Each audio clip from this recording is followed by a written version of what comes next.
This is not financial advice. So everyone's asking, oh, what is the Fed going to do? Are interest rates going to go up, stay the same, go down? Well, let's talk about it.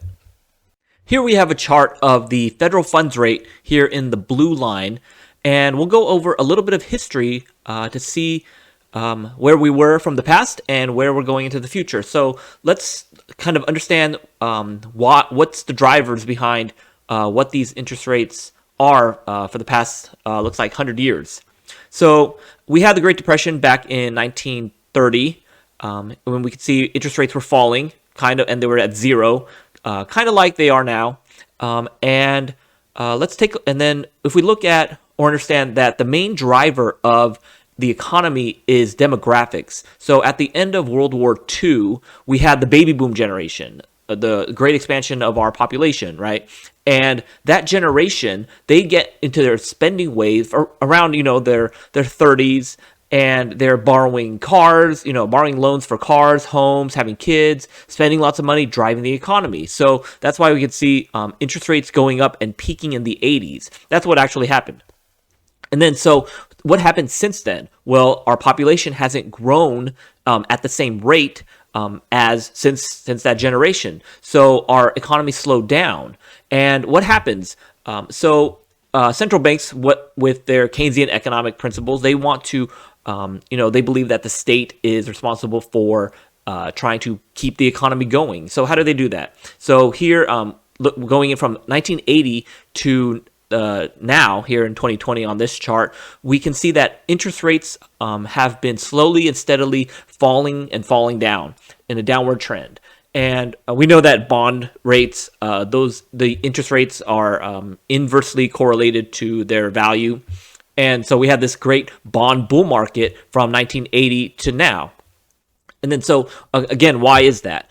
It's because when you don't have a natural driver for the economy, such as population expansion, central banks believe that they need to lower rates to stimulate the economy. So what are interest rates? It's the price of borrowing money. And in our debt-based system, it is the price of money. So let's say we're at the peak of 1980.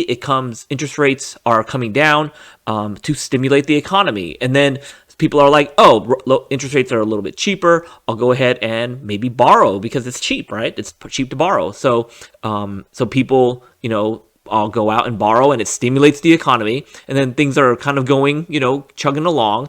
And central banks are like, okay, we can raise interest rates. Things are going fine. And then we have and then because the economy naturally wants to fall down, we have a recession of sorts, a slowdown in the economy, and then central banks are like, okay, we have to lower interest rates again. So 1995, it lowers interest rates again, and then okay, we're going along.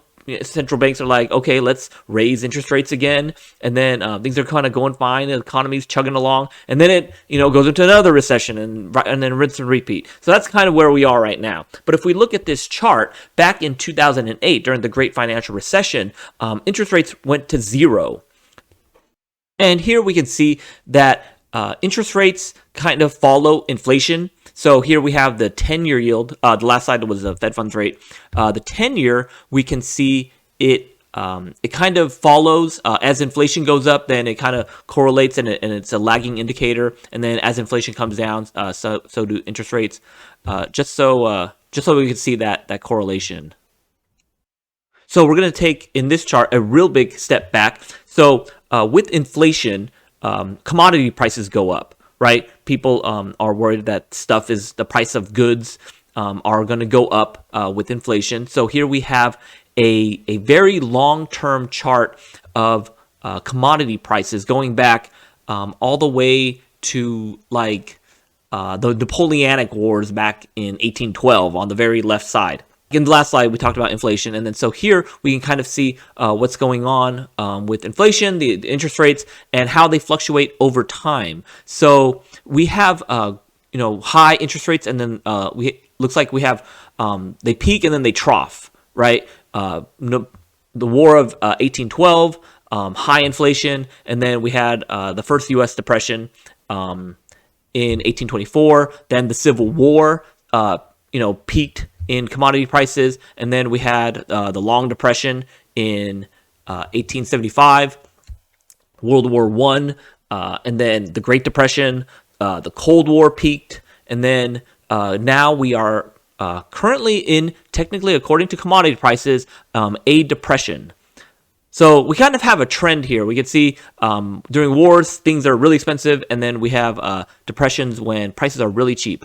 And prices in 2020, like 3 years ago, prices were for commodities were really, really cheap. Remember when oil went to like zero? So that might have been the bottom of this chart. The chart's a few years old, so that may be what we consider the bottom of commodity prices in this chart. And it is also projecting that following this trend, it only has to go, the only place it can go is up. Back to the Fed funds rate. This is the most recent chart. This was taken from the Federal Reserve's official website just today. And what we can see is that the Fed funds rate, again, was going lower and lower and lower and lower until it hit zero back in 2008. And we've just been living on free money. That's the only thing that's really been driving our economy, is just free money from the sky. Except when inflation hit, and now we broke out of that trend in the very right-hand section, and the interest rates have gone up back to where they were back in 2008, right before the Great Recession. What does this mean? So where are interest rates going? Well, they said they were going down. And why is that? Because the latest concern is deflation, which, again, we can see that the economy is living off of stimulus, and it just wants to go down. And then so it might be going down for the one last time. When the economy slows down and we actually beat inflation and we have a deflationary event, the natural reaction, again, is to lower interest rates. And it's going to hit zero again. And it might even go negative, because we need an exponentially greater stimulus, like a drug addict, to stimulate us out of the last slowdown. So that's why we've printed an exponential amount of money, because you have to print more, more and more each and every time to get you out of whatever funk you're in. Exactly like a drug addict. This might be the end of our rope, guys. We're already at the zero bound. Can we, stimulate even harder than we did in 2020? We printed trillions of dollars. Can we print an exponential amount more than the trillions of dollars that we did in order to get us out of that 2020 dip?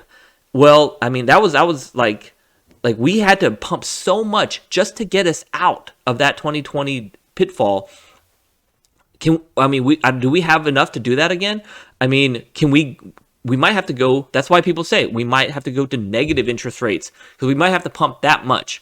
But that's why I see that we are kind of at the end of our line. We've kind of hit zero over and over again, and we're going to have to hit it and the next time we have this next deflationary event, we're going to have to throw, policymakers are going to have to throw everything they can out of it, because that's just what they're going to naturally want to do. And is it going to work? I don't know, but that's going to be maybe the last hurrah. And then according to that super cycle chart, it might just be that inflation after that only has, we have to start all over again, and it's only going to go up from there. So that's kind of what I'm seeing. Again, not financial advice, but these are kind of what I would look at in terms of interest rates. So let me know what you think in the comment section, guys, and I'll see you in the next one.